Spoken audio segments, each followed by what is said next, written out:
45 degree की इस गर्मी में जब गला सूख रहा हो, माथे पर पसीना हो, तो रोड पर टैंकर से पानी लेने के लिए माँ बहनें और छोटे छोटे बच्चे आपस में लड़ रहे हो, तो ये नजारा देखकर बहुत बुरा लगता है। उनकी बेबसी देखकर हमारा खून खौल उठता है और हम सीधे सरकार को गाली देने लगते हैं। इस चिलचिलाती गर्मी में पानी की किल्लत से ना जाने कितने ही लोग जूझ रहे हैं। हर छोटा बड़ा पानी बचाने की सलाह देता है। दिल्ली वाले भी बहुत केयरफुली पानी का प्रयोग करें। वीडियो बनाकर ज्ञान मिलता है। इस वक्त बूंद बूंद पानी के लिए तरस रहा है। तो आप सोच रहे होंगे कि मैं ये वीडियो क्यों बना रहा हूँ। क्या मैं भी इन गरीबों की लाचारी दिखाकर व्यूज बटोरने आया हूँ, या इनकी प्यास दिखाकर मैं भी सरकार को कोस कर फॉलोअर्स लेने आया हूँ? नहीं भाई, मैं इतना घटिया इंसान नहीं। मैं बस आपको सच दिखाना चाहता हूँ, वो सच जो आजकल कोई नहीं बताता। तो अगर आप में हिम्मत है सच सुनने की, तो आज मैं आपको ये बताने की कोशिश करूंगा कि इस पानी की किल्लत का असली गुनहगार कौन है।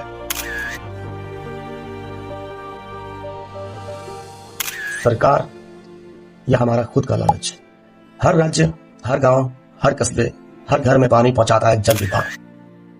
हर शहर में एक वाटर सप्लाई विभाग यानी जल विभाग होता है, जिसका काम होता है आम लोगों तक पानी की सप्लाई पहुंचाना। ये कैसे काम करता है? हर साल जनगणना यानी सेंसस के तहत विभाग के पास आंकड़े आते हैं कि किस इलाके में कितने लोग रहते हैं। अगर जल विभाग के पास किसी गली के सिर्फ 100 लोगों का डेटा है, तो वो पानी का बंदोबस्त भी 100 लोगों के हिसाब से ही करेंगे। लेकिन दिल्ली, बेंगलुरु, मुंबई, इन बड़े शहरों में क्या होता है? मकान मालिक मोटे किराए के चक्कर में सरकार से सिर्फ एक मंजिला इमारत की रजिस्ट्री करवाते हैं और बाद में उसी मकान को 5-6 मंजिला बनाकर उसमें किराएदार ठूंस देते हैं। अब इन नए किराएदारों का डेटा जल विभाग के पास होता ही नहीं, क्योंकि मकान मालिक प्रॉपर्टी टैक्स बचाने के चक्कर में इन्हें गैर कानूनी तरीके से अपने मकानों में रखते हैं। हर महीने हजारों लाखों रुपया सीधे मकान मालिक अपनी जेब में डाल लेते हैं, लेकिन पानी और बिजली की कमी पड़ते ही सरकार को कोसने लगते हैं। कुछ मकान मालिक होते हैं जो किराएदारों को पक्का करने के लिए अपना बोरवेल करवा लेते हैं, लेकिन सब एक जैसे नहीं होते। अगर आपने किराएदार रखे हैं तो उनको बिजली पानी की पूरी व्यवस्था देना आपकी जिम्मेदारी है, क्योंकि उनसे किराया आप ले रहे हैं, सरकार नहीं।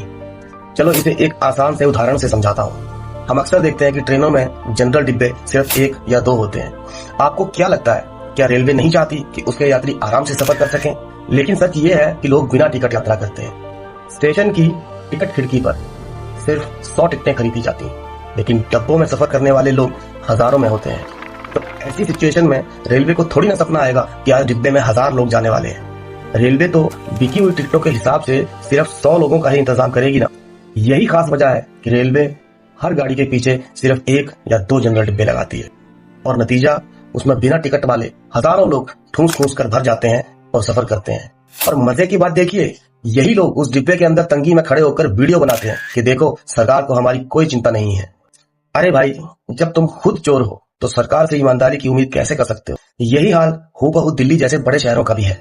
हम नियम टैक्स चुराएंगे, बिना टिकट चलेंगे, बिना टिकट कानून की सारी धज्जियां उड़ाएंगे और उम्मीद करेंगे कि देश बिल्कुल नंदवन बन जाए और हमारी सेवा करे। अपनी जेबें भरने के लालच में शॉर्टकट मारने के चक्कर में हमने अपने अंदर के इंसान और अपने ईमान के दीपक को बुझा दिया है। भाई, पहले खुद ईमानदार इंसान बनो, तब जाकर सरकार से हक मांगने की हैसियत रखो। जब तक हम खुद नहीं बदलेंगे, ये देश कभी नहीं बदलेगा। बात कड़वी है, पर 100 आने सच है। क्योंकि मैं सच बोलता हूँ, तो हो सकता है मेरी बातें कुछ लोगों को बुरी लगे, पर जाते जाते मैं आपको एक और उदाहरण देता हूँ, छोटा और सटीक। मान लीजिए आपके घर में 1 बीवी और 2 बच्चे हैं, तो आप अपने घर में सिर्फ 3 चीज लेके आएंगे ना। लेकिन आपकी बीवी और बच्चे उन चीजों को अपने दोस्तों के साथ मिल बांट कर खाते हैं, और यह बात आपको नहीं पता। तो अब आप खुद सोचिए कि वो 3 चीजें 4 या 5 लोगों में बराबर बांटकर कैसे आएंगी। उन सबको वो 3 चीजें मिल बांटकर आधी आधी खानी पड़ेंगी। लेकिन जब आपकी बीवी आपको बताएगी कि खाने वाले 3 नहीं 5 है, तो आप दूसरे दिन 5 चीजें लेकर आएंगे, ताकि वो सब लोग समीकरण के हिसाब से बराबर खा सकें। सरकार के साथ भी असल में ऐसा ही है। सरकार को पता ही नहीं होता कि पानी पीने वाले कितने हैं, खाना खाने वाले कितने हैं। कहीं ना कहीं गलती आम जनता की भी है। मैं मानता हूं कि पानी की किल्लत और बेसिक जरूरतों का समाधान करने में सरकारें हमेशा पिछड़ी रही हैं, पर आप खुद सोचिए, क्या आम नागरिक होने के नाते हम अपनी जिम्मेदारियों को बखूबी निभा रहे हैं? क्या हम एक जागरूक और ईमानदार देशभक्त हैं?